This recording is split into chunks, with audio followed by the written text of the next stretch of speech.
There was a time when the ministry programming was all on my shoulders. I was the upfront guy. I did the announcements, I did the worship, I did the message, I did just about everything. But it wasn't good. It wasn't healthy for me or for my ministry. It was time to give my leaders some ownership. And that's what we're talking about today on the Youth Worker Daily.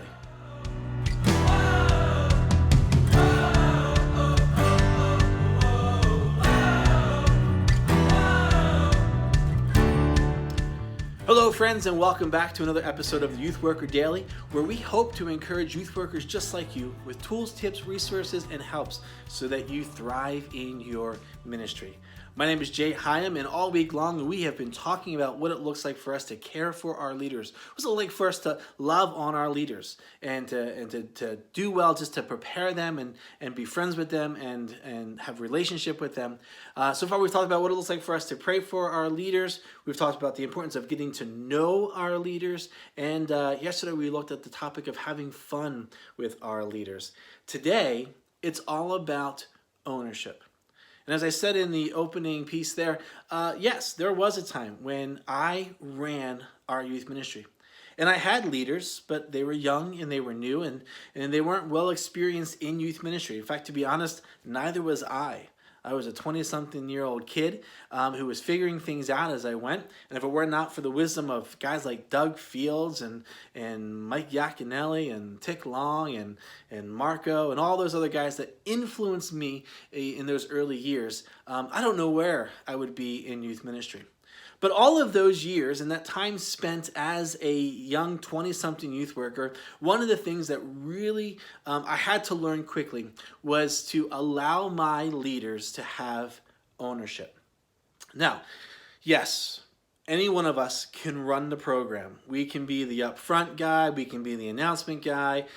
If we play guitar, we're probably leading worship. We're teaching. We're writing the small group questions. We're planning the calendar. We're collecting the money for the retreats. There's a lot of things that we do, and we probably do pretty naturally, and we do them at least so-so. But we have a team of leaders that have gifts and talents that would greatly assist you and I as we think about what it looks like to lead our student ministries. And simply that boils down to us learning what it looks like for us to give ownership to our leaders. Now, like I said, I've had to learn this over the years, but what I've learned is when we give ownership, it changes the value and the experience that our volunteer leaders are having. Now, first, what do we mean by ownership? Well, ownership is, for me, simply the idea that when a leader steps up to do something, they own it. They are given all of the freedoms and the love and support that they need to do whatever it is that they've taken upon themselves to do in a way that works for them. Okay? So, in other words, I don't expect one of my leaders to run a program the way I would run a program. If I'm giving control of that program over to them, I'm also giving them the ownership. I'm saying to them, this is for you to run according to your gifts and your abilities, and that I want you to run it the way you would run it. Now, obviously, we want to say that all has to happen within the boundaries and the parameters of what we establish as our youth ministry. Obviously, we want to make sure they are sticking to your purpose and mission goals. We want to make sure that they don't have their own personal agenda. But for the most part, ownership is giving someone the freedom, the ownership to do what you're asking them to do the way they would do it. Now, this really became a lesson for me to learn a couple years back when I was a summer camp director. We had to hire a group of young adults to come and serve as our leadership team for the summer camp. And one of the things I really focused on doing that year was allowing them to lead their respective or follow through their respective roles the way they best could do it. And it was a great experience for me to learn what it looks like for me to let go of things and then to support someone else as they were to follow through and do those things on their own. That same lesson applies to us in student ministry. We can't do it all, and we shouldn't be doing it all. And so to let go of things and allow our leaders to take ownership will only help to benefit the program and the ministry. And so letting go of things like registration for events, letting go of things like worship, letting go of things like media, letting go of things like student follow-up. Those are all things that are super important, but chances are someone else can do them. And as you develop those relationships and as you build into your leaders, you'll find that there'll be leaders that will be able to take over even more things. Like there'll be leaders that will be able to share the front stage with you. There will be leaders that can lead in games. There will be leaders that have great abilities to do administrative work. And you'll be able to release those things to them and know that they're going to be able to do those things well. Now, the other side of ownership is the value that the leaders then have or discover because you are handing over pieces of the ministry to them. I learned a long time ago that no leader wants to come to youth group just simply to corral kids and be a chaperone. If leaders are coming to youth group, it's because they want to lead. They want to be a part of the programming that's taking place within your student ministry.